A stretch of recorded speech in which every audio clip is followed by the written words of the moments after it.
All right, I'm going to go ahead and drop a couple questions in the chat that I'd invite you to respond to as we're getting settled in here. We've got a couple more people coming in the room, so we'll get started with the formal presentation in just a moment. As a starting point, I'm curious to hear from you, where are you zooming in from today? The CEW Scholarship Program is open to students from all 3 campuses, Ann Arbor, Flint, and Dearborn, and we might have some applicants to the U who are also applying for a scholarship at the same time. So I'd love to know more about where you're joining us from. Just get a sense of, what you're balancing today. What are some of the other sounds you're noticing in the room that you're joining from? Feel free to drop that in the chat. And then just give me a little bit of an idea. How familiar are you with CEW in general? 1 to 5. 1 might be something like, hey, this is the first time I've come across CEW. I am just learning about you through the scholarship program now. Give me a 5 if you are very well versed with CEW. Maybe you've come and spoken with a counselor. Maybe you are familiar with some of our signature events, attended workshops in the past, or anywhere in between, just to give me a sense of what we've got in the room. Oh, thank you. I see, Catherine, you're participating. I appreciate that. Joining us from Ann Arbor. Daughter's watching TV. I have my daughter upstairs in virtual class. Totally get it. Right. Excellent. Canton, representing U of M Dearborn. That's great. Just going to drop those questions in the chat again for people who are joining us recently. Yep, got great representation. Ann Arbor, suburb of Detroit, lots of folks enjoying kids in the background today. I can relate to you very much with my 2 daughters upstairs hanging in on this snowy day. All right, Ann Arbor, virtual school, clicking away on your noisy keyboard. Excellent. And we've got some range of people familiar with CEW, some 1s, welcome. I'm glad you're getting to know us a little bit today through this. Got some 3s and 4s, some people who've seen CEW around in a few different iterations. That's great. All right. Thank you so much, everybody who's participating. Yeah, keep that heater running. It's certainly a cold one out there. All right, excellent. Feel free to keep adding your comments in the chat. And I'm going to go ahead and get started with the program. As we are getting rolling here, I also want to acknowledge my colleague, Sarah Prince, who is joining us. Sarah is a part of the CEW funding team. Hi, Sarah. She's a senior administrator here at CEW. We work very closely on the scholarship and fellowship programs, in addition to the host of other responsibilities she holds. Thanks so much, Sarah. You'll probably see her corresponding with you in the chat, and you can also feel free to drop questions in there throughout the program. I'll take a look from time to time at what the questions are coming in, and then I'll also be turning off the recording at the end of the presentation. If there are any of you who would like to unmute and speak more freely about questions that you have, you'll have some extra time at the end to do that without being on the recording. All right, excellent. So my name is Erin Lane. I'm the Senior Events and Funding Application Coordinator at CEW. And in that role, I work closely with students applying for the CEW and Fellowship Program, as well as working closely with the selection committees that review applications and make recommendations. So we've got some great information to share with you today about the CEW Scholarship Application. Also going to share just a little bit of background about CEW more generally as a starting point. So this slide here, it shows the mission of CEW, which is to empower women and underserved individuals in U of M and surrounding communities, serving as an advocate, providing resources to help you reach your goals and academic, financial, and professional potential. And the mission of the CEW is really closely aligned with our scholarship program. It's one of the ways that we're able to provide direct financial resources and support for you as you're working towards your academic and professional goals. The scholarship program was established over 50 years ago in 1970, which marked the 100th anniversary of the admission of women to U of M. And we expanded the program in 2008 to offer scholarships to all genders, as well as all 3 campuses, Ann Arbor, Flint, and Dearborn. We typically receive between 100 and 150 applications each cycle, and we're able to award upwards of 70 scholarships each year. It varies a little bit. Last year, we were able to award 85, so it was a big year for us, but there is a bit of a range. You can see the average award amount for our scholarships is a little over $6,000. Again, last year was a big year for us, but the typical range in the number of scholarships awarded might fall between about 65 to 85. And in total, we've awarded over 1,800 scholarships since we first started the program.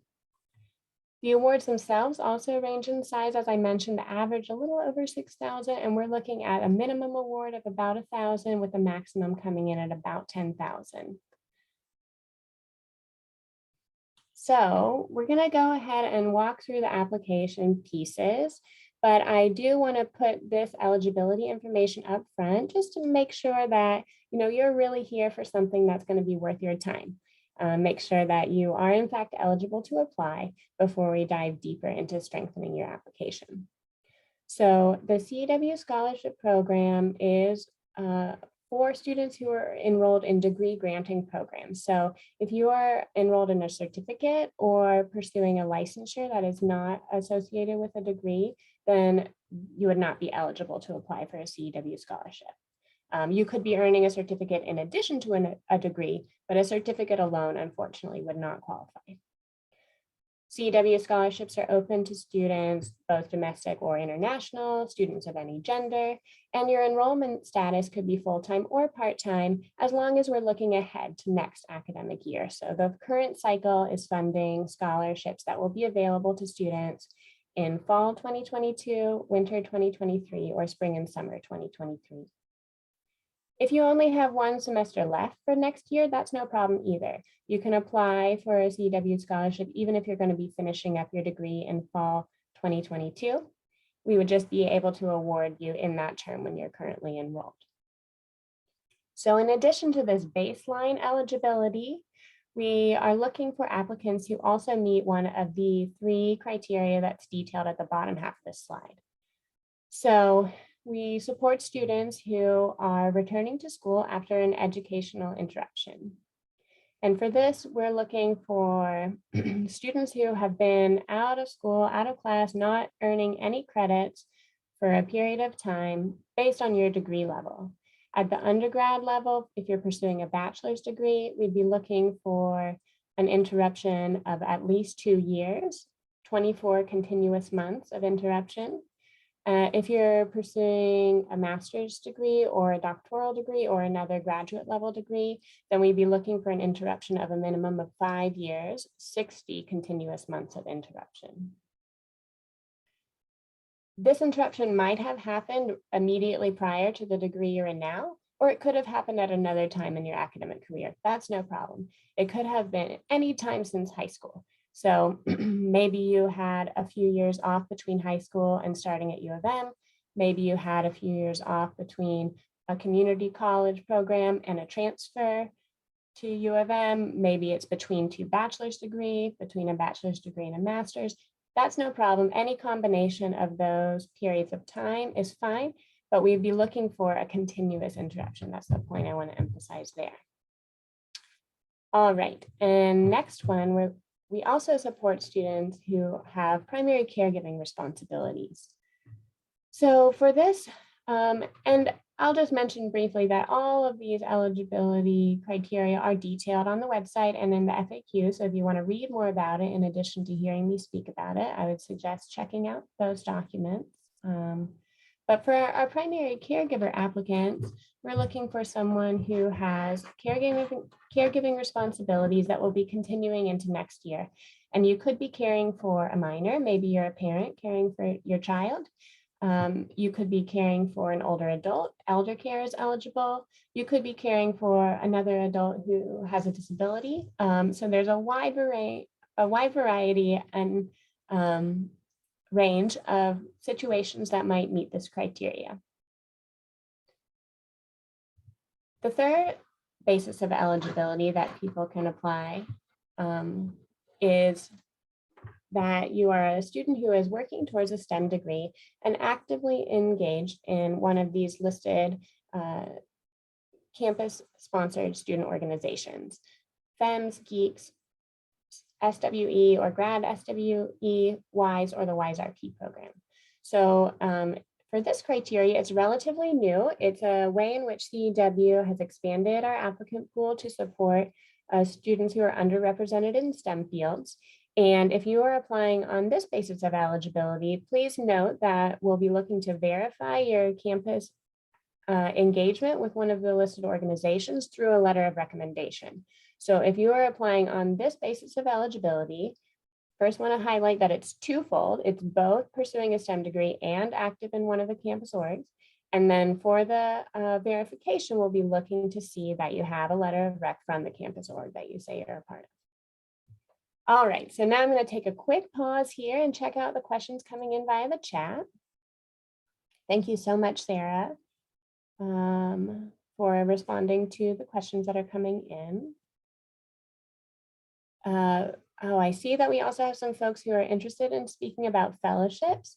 If your schedule allows and you can hang out until the end of the presentation, we can spend a little more time talking through some Q&A about fellowships as well. The focus of the PowerPoint that I'm reviewing with you will be the scholarship program and the scholarship application process. All right, and then certainly transfer students are eligible, but would have to meet another requirement. Great, Sarah, thank you so much for that question in the chat. All right, so let's continue on. And now we'll take a closer look at the application tasks themselves. So there are 6 tasks that are required for you to complete as you're applying for a CEW scholarship. And then there's a 7th optional task for those of you who are applying on the basis of an interruption in your education. The 6 ones that are required for everyone, we have a questionnaire to complete where you'll share some information about what you're doing in terms of your program, your degree, a little bit about your background. There's a demographic section. There's 2 personal statements. Each of these essays is 500 words max, so they're not too long, but they're very significant in the selection process. Letters of recommendation, 2 required, 3rd one is optional. An upload for your resume, or if you're a doctoral student, you typically submit a CV. Most other degree levels prefer the resume format, but it's really fine either way. Then we've got a section for you to provide a copy of your current transcript, as well as that optional one. If you're coming back to school after a period of non-enrollment, then we'd be looking for transcripts surrounding that gap. So what does this look like on the application itself? We use a platform called SurveyMonkey Apply to host our scholarship application. And so this is just a little screenshot of what the home screen looks like once you've gone ahead and started the application. So all these sections are blank circles to show that everything's left to be done. Nothing is complete yet. So this first topic, the scholarship application form, includes both the questionnaire that I referenced, and it's also the section where you'll be able to provide those 2 essay responses. The demographic section is what you'd expect, demographic questions, but it also includes some information about the expectation that CEW scholarship applicants complete the FAFSA if they are eligible to do so. So we do ask that you complete a FAFSA if you're eligible, if you would like to be considered for more than the minimum scholarship award of $1,000.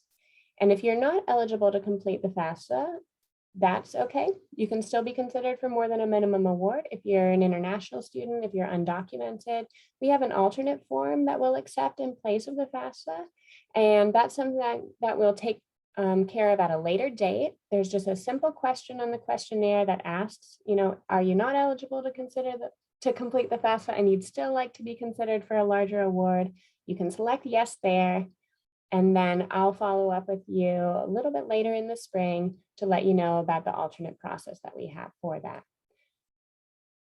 I do want to mention as well that this section of the application, the demographics and additional info, is the one section of your application we do not share with our selection committees. So the information that you share on this application in this particular section is just for internal CEW use only. As I mentioned, we've got a couple of upload tasks. So we've got a place where you can upload your resume, a place where you can upload your current transcript. Now, if you're applying while you're also applying to the University of Michigan, you might not be sure what to do in this upload current transcript section. So you have a couple choices. You can either upload a transcript from the time you were most recently enrolled, or you can reach out to me at CEW-scholarships@umich.edu. Just let me know this doesn't apply to you, and I can hide that task for you so you can complete the rest of the application without that. And then we have, of course, the section where you'll provide the contact information for your letters of recommendation. And these references will be contacted automatically by our application platform. You will not be asked to upload the letters yourself, rather just provide the name and email for your recommenders. All right, so now I'm going to move through some sections of the application with some feedback and suggestions for preparing as strong of an application as possible. And I'm going to go through it in the order that I'd recommend spending your time and effort. So the place in the application where I recommend putting your focus first is on the personal statements and preparing strong personal statements. So this slide, more generally for all personal statements you might be asked to prepare, my recommendation would be that you are focused on the specific essay question that you're responding to, completely addressing the question that you're being asked, and that you're preparing a statement that is specific to this application. These two essays in the CEW Scholarship Application are the best place for you to tell your story in your own words and help the committee get to know you in a way that complements your academic transcripts, resume, and your professional references. We also ask, make sure that you're not standing out in a negative way. You don't want to be memorable to the committee because of typos or grammatical errors. So just keep an eye on that. And one of the reasons that I would recommend focusing your energies first on the personal statements is because for all of the applicants who will be reviewed by the Ann Arbor Selection Committee, there's a two-part committee process. And Stage 1 committee will look at the personal statements only as an excerpt of the entire application. And based on feedback from this committee, about the top 10% of the applicants recommended by this group will pretty well be greenlit to go into our scholar pool. So if you have outstanding personal statement and are very highly recommended by our Stage 1 committee, it's going to be in your favor as you move through the selection process. The rest of the applications that don't reach that top 10% just go on to Stage 2, where the application is reviewed in its entirety. Now I am going to give a little disclaimer. There's two essay questions, but there's also one other narrative section to the scholarship application. It's a section called the basis of eligibility. This is not considered one of the personal statements that's reviewed by the Stage 1 group. It is a short answer section. And we're asking that you provide an explanation about why you are eligible on the basis of your education interruption, your primary caregiving, or your pursuit of a STEM degree and engagement with one of the listed campus organizations. So this is a section that we use to verify that you're eligible on the basis that you say you are. You might talk a little bit about the gap that you were not in school, what you did at that time, and provide the dates that will match up with the transcripts. You might provide a little description of the people that you provide care for, or you might provide an explanation of the degree you're pursuing and your role in one of the campus organizations based on what's relevant to you and what is the eligibility basis that you selected. If you select more than one, that's excellent. Feel free to comment on more than one if that's true for you.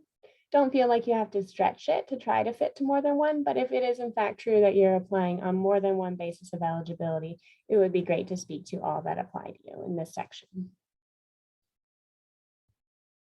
All right, so let's take a look at the two personal statements. So the first one is on the topic of persistence. How have your life circumstances, experiences, or challenges shaped your educational and career paths? Describe how you've exemplified persistence in pursuing your goals. Now, these personal statements are only 100 to 500 word count, so it's not a very lengthy essay, but it is a very important part of the application for you to be able to share your story and your story of resilience. So some things to keep in mind as you're working on your statement about persistence. It would be very good to include, as much as you feel comfortable sharing about your story and your journey, where you are now and how you got to that point. Commenting on particular experiences that you might have gone through that have enriched you as a person or enriched your academic interests. What challenges have you faced that have motivated you? In this section, I'd recommend focusing on your strength, your resilience, where you've had a chance to learn lessons. I would ask that you not spend too many of the words in this limited word count, speaking to challenges of financial need. Now, this, I understand, might be one of the major challenges that you're facing. You're applying for a scholarship. The reason that I make this recommendation is that we have an additional section of the application that is specific to financial need. It comes in a later part of the process. So the selection committee that is going to be reviewing your applications is not looking to make a recommendation on the basis of financial need. They are looking to make a recommendation for a scholarship on the basis of the merit of the application, your demonstrated persistence, your academic promise, your potential for impact when you reach your goals. That's the committee charge for the selection committee. And so, I make this comment not to minimize the financial challenges in any way, but just to say there's limited space here. So that's something that will be able to be addressed explicitly in another part of the application. Overall, this is a place to own it. You've made it to the point you're at in your academic journey. You're at U of M or you're approaching admission to U of M. You've shown a lot of determination to get here. So, really celebrate that and highlight that in this essay. I would also share with you a couple of examples from our current scholar pool. We've got an excellent group of scholars, as we always do. So I've highlighted a few of the scholar stories just to give you some ideas of how you might draw on your own story when writing about persistence. So the first person we'll take a closer look at is our current scholar, Christina. So in her essays, she spoke about her interest in returning to school to pursue a degree. She also is a mother and shared with us some of the challenges around parenting during the pandemic. So when we're thinking about what story she's telling, she's speaking to her own life experiences. She was out of school for a time, and then her path back included time at community college. Nothing wrong with that, perfectly worth celebrating, and part of her path back to U of M. So if you're thinking about, how you might frame your personal journey, and you might want to tell some stories about ways in which you've persisted that aren't exactly aligned with the degree you're studying, feel welcome to do that. It might feel right to you to tell a story about how, you're approaching education with renewed interest. Maybe you're telling a story about how you have worked many jobs to support your family, where those jobs might not be closely aligned to the degree that you're pursuing right now. Nothing wrong with that. I just want to make sure that you feel there's a place for you to tell those stories as well. Now, our next scholar that we'll take a look at, Lex, was applying on the basis of an interruption in education. And so you can see that she tells a story about some of the work experiences that she had when she was out of school. And she first started with a teaching profession, but based on some of the real world experiences that she spoke about in her essay on persistence, and some of the ways in which she, was observing the flow of wealth in the communities in which she taught, that inspired her to return to school. And now she is completing a dual degree with the Ross School of Business and with the Taubman School of Urban Planning, or Regional and Urban Planning. So, you can see these stories are different. We have one student who's drawing more on her personal background to tell a story of how she, as a mother, had to persist when in the face of challenges to return to school. We have another scholar who's telling a story about how she has life experiences that have shaped her academic path, and how she is inspired to return to school to serve and uplift her community. Both are great. Two different examples, both of them were named scholars. So I just wanted to emphasize here and show a little bit that there is a diversity of stories being told, and that's very welcome. I'm going to pause. I see the chat is really active. So thank you, Sarah, for continuing to respond to that. I'm going to take a quick peek if there's any questions. Yeah, please clarify if I, didn't make the responses clear. Just trying to answer all of them. Yeah, perfect. This looks great. Thank you. And yes, application deadline of April 1st. Thank you. That is a very important thing to acknowledge. All right, so the next personal statement, we're speaking to potential impact. What's your vision for success and plan for achieving your goals? How will you make an impact with the degree you're pursuing at the personal, community, or global levels? Again, same word count, 100 to 500 words.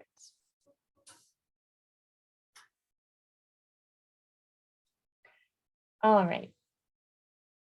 For this essay, I would recommend that you're clearly articulating what your goals are, what is your vision of success, how are you going to accomplish it, and how in particular is the degree that you're earning in the 2022 to 2023 academic year, the degree that the CEW Scholarship will be supporting, how is that going to help you reach these goals? And then who will be impacted and who could benefit? Just a quick note that our committee members are not typically going to be coming from the same discipline that you are in. So try not to be too caught up in jargon and terms that are sort of part of an inside group. We want to be speaking to a lay audience. And in terms of the third point, who are you impacting? Our committee is invited to consider this on 3 different levels. So looking at levels of impact on the personal level, levels of impact on the community level, as well as impact on a global level. You can speak to the level that you feel is most relevant to you. You don't have to try to make your story fit all 3 levels if that doesn't feel close to your heart and realistic for your goals and vision. So, it's not a rank order, one over the other, that global is better than personal. It's just 3 different examples of how the committee could look at impact of reaching your goals. So just a quick example, on the personal level, you might be making a significant impact on your family. You might be setting an example for others who have not pursued the degree or college education that you're pursuing. On the community level, you might be speaking about impacts that you're having at your place of work, at your institution. On the global level, we're looking at larger scale, system-wide impacts, or if you're doing something that has a particular importance or significance within your field of study. So let's again take a look at a few scholar examples from our current applicant pool. So first we have our current scholar, Ibri, and she spoke in her statement about the personal impact that earning her degree would have on the family level as setting an example for her son and for other children like Cameron. But she also spoke on the community level about the impact that she wants to have as an advocate for social change, her plans to go ahead and complete the bachelor's degree now that she's pursuing at U of M as well, and how that will further her career as she plans to continue on to a graduate program in public administration. Our next scholar, I want to highlight Catherine, who applied on that third basis of eligibility we've been talking about, who is pursuing a STEM degree and active in a campus organization.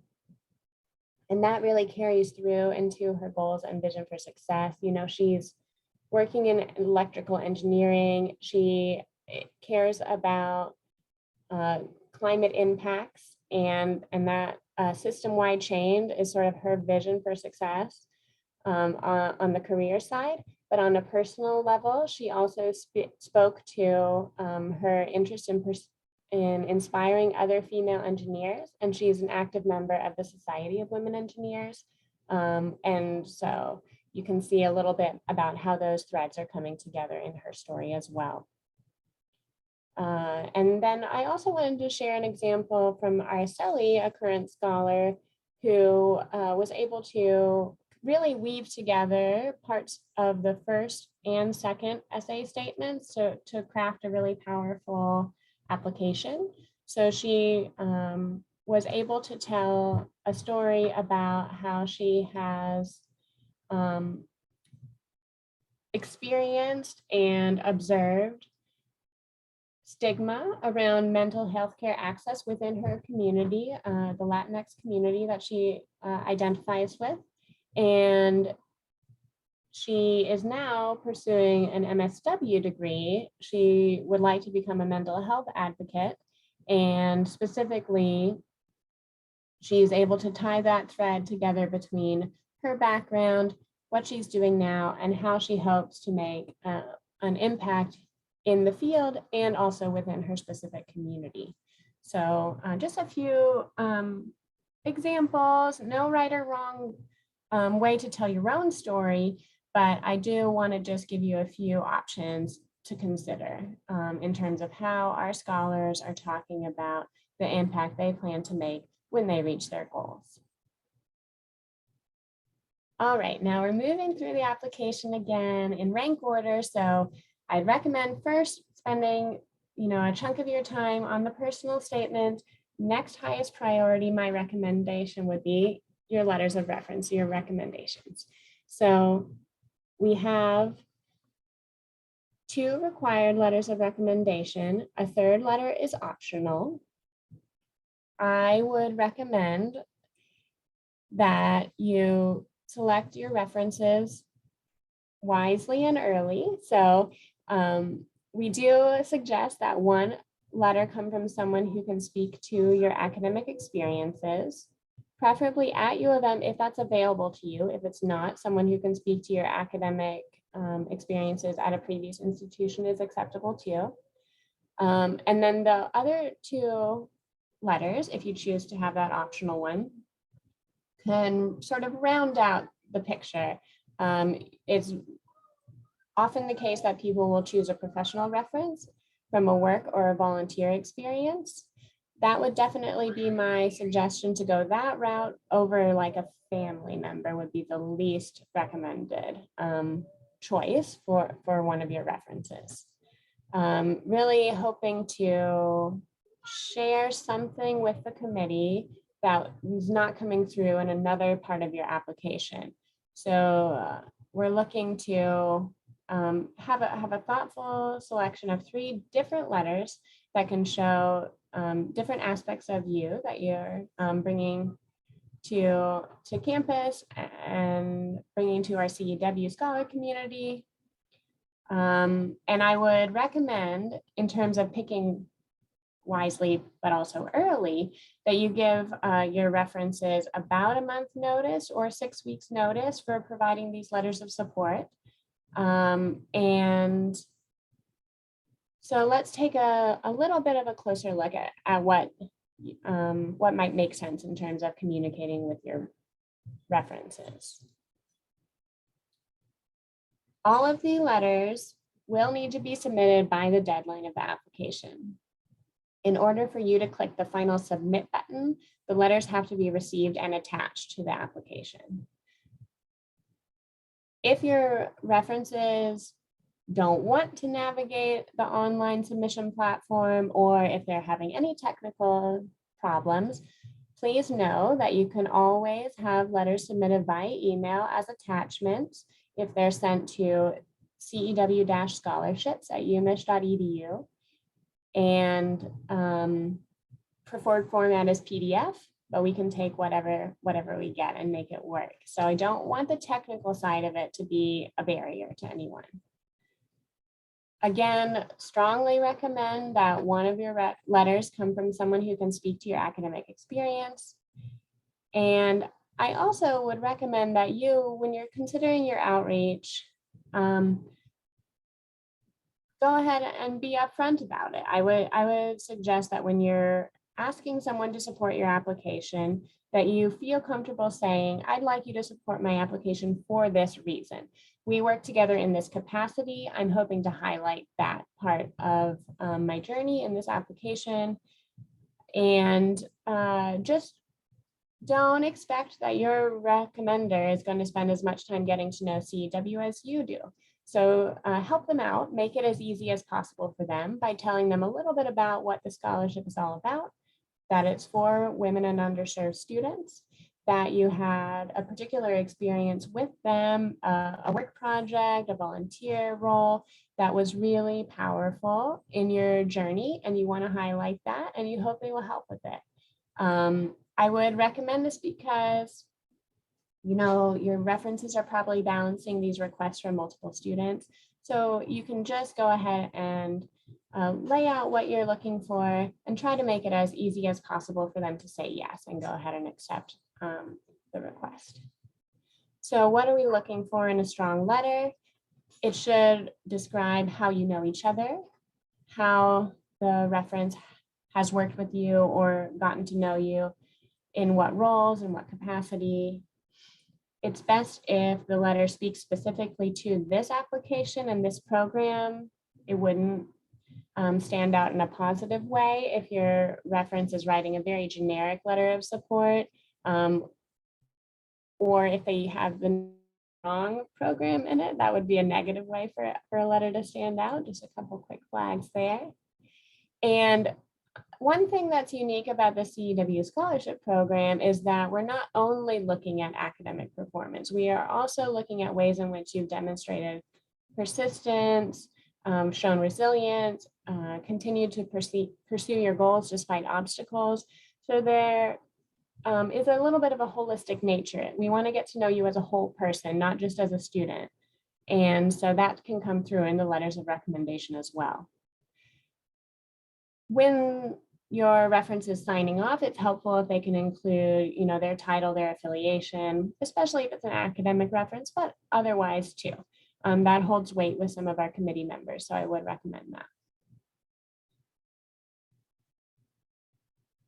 What does this look like for the reference? So this is sort of what the email looks like that they will receive from our application platform. It'll insert their name however you enter it. you have an option to customize this by putting a little message in from you. And then I want to highlight as well that the recommenders are given a deadline of 24 hours prior to the application closing date. This is a soft deadline. It's just to make your life a little easier. So you do have some time to go back in once all of the letters are received and click that final submit button. We will accept the letters up until the actual close date at midnight on April 1st, but we do send this date in the letter to the references to hopefully get it in a little bit earlier so it's less of a hectic time for you.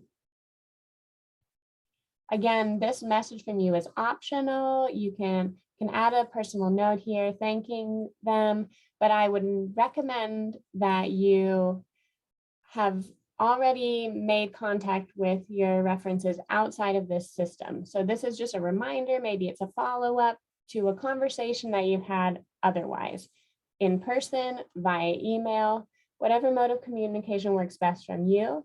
But as soon as you enter the name and email of a reference into SurveyMonkey Apply, the system will prompt this to go to them right away. So you want to go ahead and secure their support before you put their name on your application to make sure they are expecting this, they know this, they've agreed to it.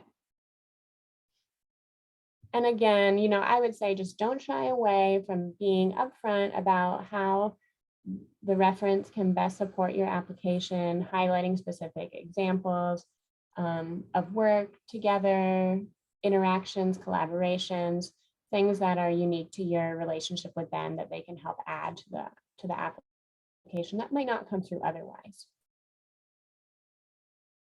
All right, again, continuing down in rank order. So we've got first, we're spending our time on personal statements, then we're thinking through our recommenders. Now we're spending the next chunk of time on the resume or CV. So for this section of the application, you can upload a document of your choosing. We have a potential template that you can see linked in the application, but feel free to use whatever format works best for you. Most bachelor's and master's level applicants will submit a resume. It's usually only a CV for our doctoral applicants, but again, you can choose what you think best represents your body of work. I would recommend being thorough in including work, volunteer experiences, and past educational experiences, even if it's education where you started but did not complete a program. You might consider putting that on your resume. I would encourage you to think about this document sort of as a support document for your personal statements. So if you write in your essays about a job experience that transformed your professional goals and your vision of where you'd like to go, then the committee members should be able to then look at this resume and see, oh, okay, this is the job experience they were talking about. I can see how this connects with their story, and it kind of all flows together. Likewise, if you feel like maybe that's not a matchup, like we were kind of alluding to earlier, sometimes the job experiences you have are because you have to work and you have to have money to support your family. That might be something that's carrying through in your personal statements as well. Ways in which you've demonstrated persistence by being that stalwart supporter of your family. And now you have an opportunity to come back and pursue an education that you're really passionate about. That's another way in which this document can be a supporter that of those essays, just by showcasing, you know, these are the work experiences that this applicant had, where she really had to buckle down, or he really had to buckle down and be the supporter for their family.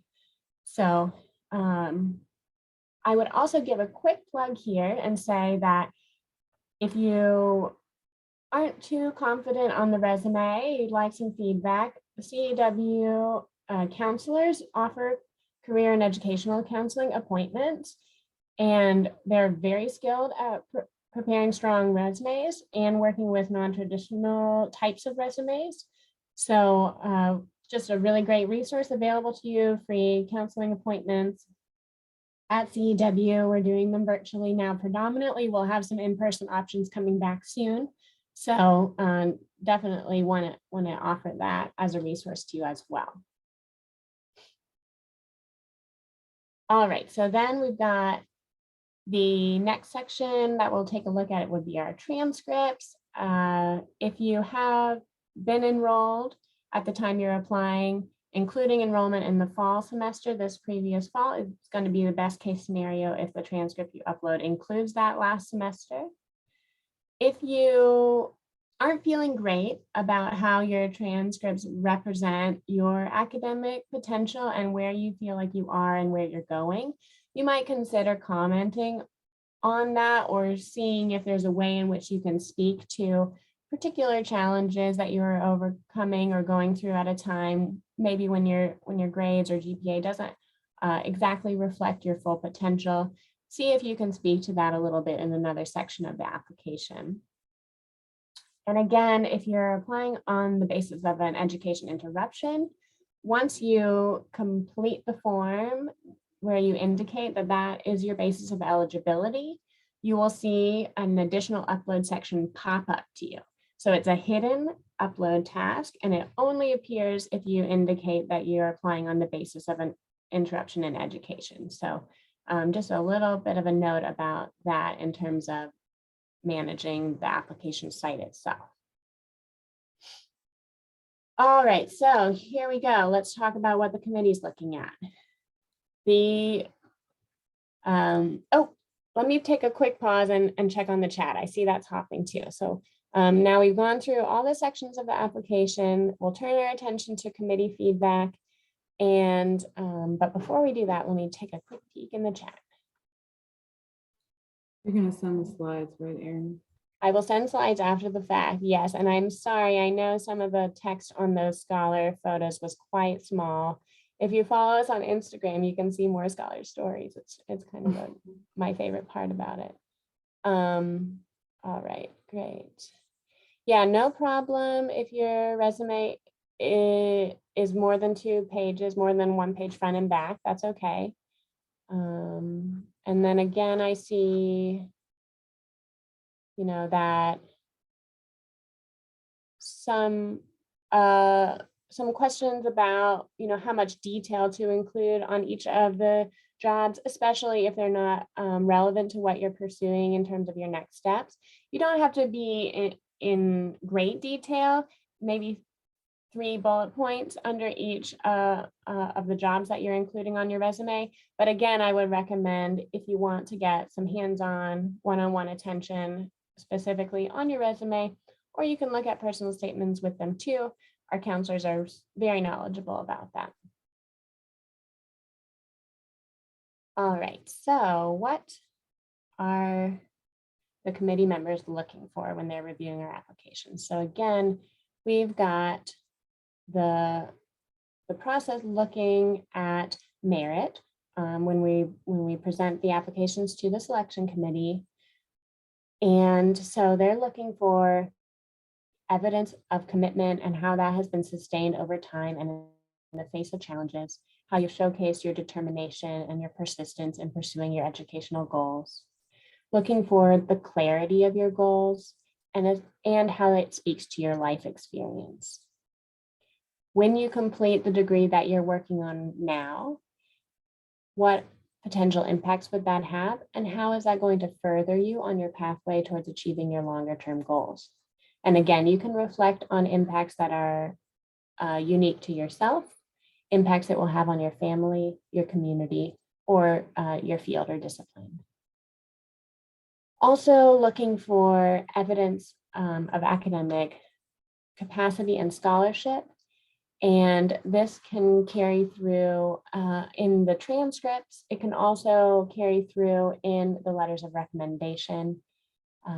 So that would be a great place to make sure, again, that you have at least one reference that can speak to your academic skills and capacities. So as I talked about earlier in the presentation, the stage 1 committee is focused on the personal statement. The stage 2 committee is going to look at your application in its entirety, except for the demographic section, and that will be the group that determines the final status. We'll have a group of applicants that are recommended as scholars. We'll also have some applicants that are recommended as alternates to receive a scholarship. I don't want you to feel like that means you're out of it. You're not. If you find in the spring that you were recommended as an alternate to receive a scholarship, don't let that cause you to withdraw from the process. Please stick it out, because we are able to award scholarships to well over half of the candidates in the alternate pool. So both of those outcomes, can be a pathway towards actually being funded. So, just a little caveat there on some of the language that we use. Once we notify you of the committee's recommendation, if you're recommended as a scholar or an alternate, this is where we'll open up a new section on the application platform. On SurveyMonkey Apply, you'll be asked to log back in and complete a much more detailed section about financial. So this part of the process is where we look at the rest of your aid package and determine a scholarship offer to complement what other support you're receiving and where you might have gaps that are not being accounted for by the university. So the committees will recommend which of the applicants should be identified as scholars to receive the scholarship, but the consideration of financial need will be what determines the actual amount of each scholarship offer that we extend. So it's a process, and it does take a bit of time, but once we get into the spring, this is where we'll be opening up the additional space for you to speak directly to your financial needs. So again, as much as it might be a challenge to do so, try not to spend all of your word counts in your 2 essays on the financial piece of it, because there will be this space added as we move through the process. Now I've spoken to it in passing, but here let's take a closer look at the timeline itself. Those months that are shown in maize are more active times for applicants. Those months that are shown in blue are more active times for the CEW funding team as we're working through the process. So the application has been open since the start of the year. It will stay open until April 1st. Some things to consider. February now is a great month to be considering who will provide your letters of support.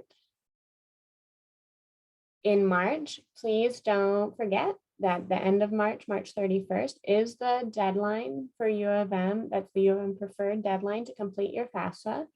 And if you're eligible to complete a FAFSA, we ask that you do if you would like to be considered for more than a minimum award. Again, oops, sorry, format here. The April 1st deadline, it is coming up as we move into those blue months shown in this graphic. And that does include having your letters of recommendation submitted by that deadline. In April and May, our stage 1 and stage 2 committees will meet to review application materials and make their recommendations. And in June is typically when you'd expect to hear back from me about the status, if you've been recommended as a scholar or an alternate, and if we're going to request additional information from you about your financial need. We know the final outcomes in terms of our scholars as well as the amount of the awards by the end of July. We also have a fun and celebratory annual event in early August, which is called the Scholar Soiree. It's the first chance for us to get to know each other and meet in person. And then in September, at the start of the fall term, that would be the earliest that our scholarships can pay out for this current funding cycle. We'll also have a formal award ceremony in the fall, typically around the end of October, beginning of November.